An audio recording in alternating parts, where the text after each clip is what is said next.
Wittenberg, yes. Written by Bochum?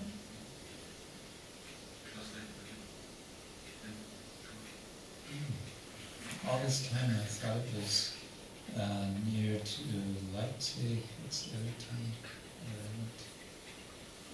Halle, and then Wittenberg. Whatever, doesn't matter.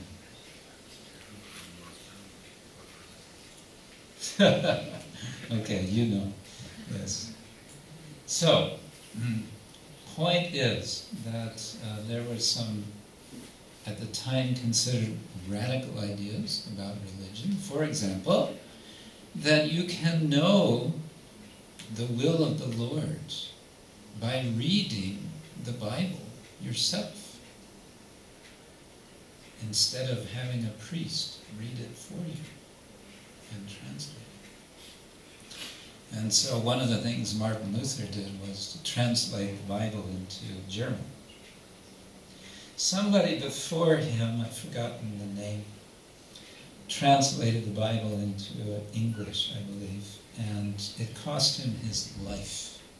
He was burned at the stake for having dared to translate the Bible into, I believe it was English.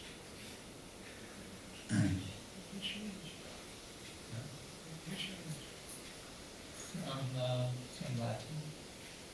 Yeah. Which of course is a translation from the Greek. Anyway. So that was an interesting idea that was being brought to India. And many related ideas.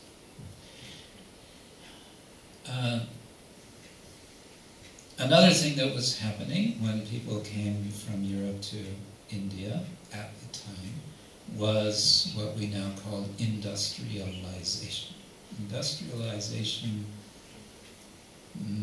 essentially involves some kind of mechanical repetition and employment of energy in a systematic way. The printing press was part of this industrialization.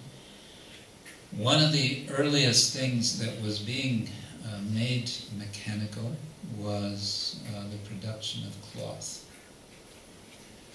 And so you get factories eventually making first thread and then making cloth and then making clothes out of the cloth. This was going on especially in England, in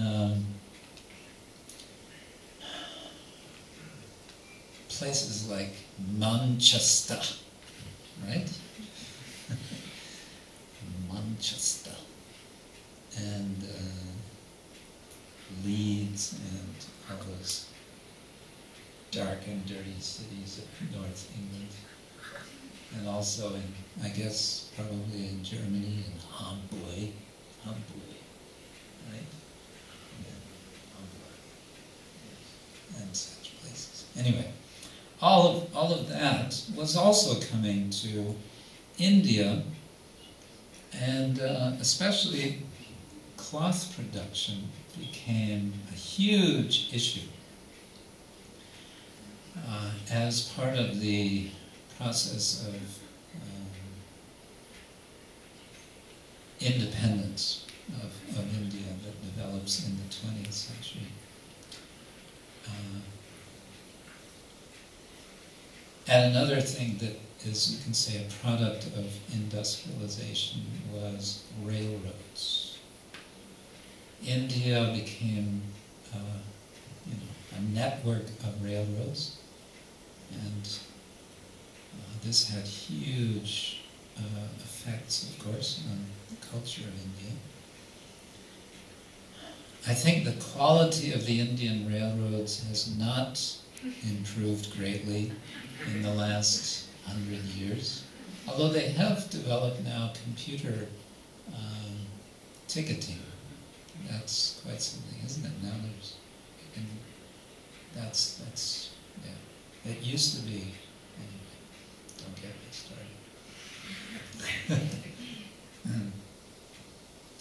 Another bit of baggage that the Europeans were bringing with them was an ideology which, to give one term, perhaps an unfortunate term, an ideology that came to be known as the Enlightenment.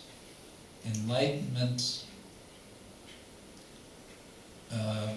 philosophy developed mainly in the 18th century, in which people like John Locke,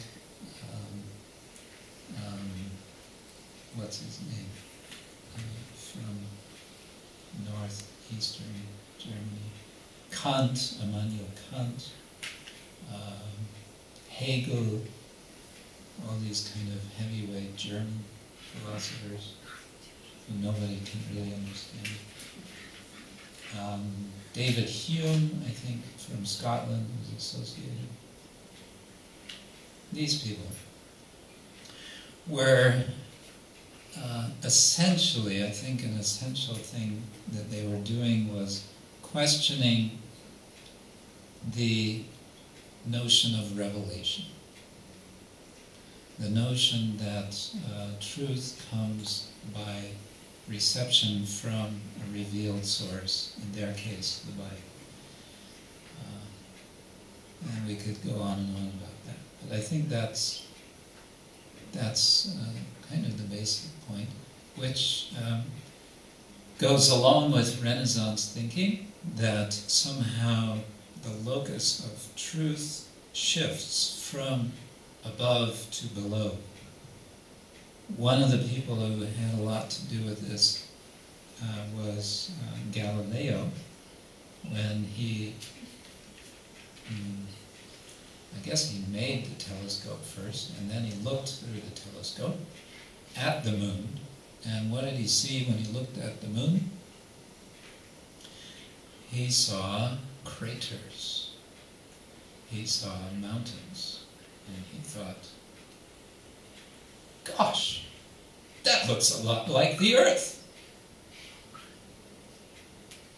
And when he said that, he started to get into trouble, because Ptolemaic astronomy said all the planets, including the moon and everything above, are celestial spheres, and they are made of crystal. And Galileo, when he looked, he didn't see crystal, he saw rocks and mountains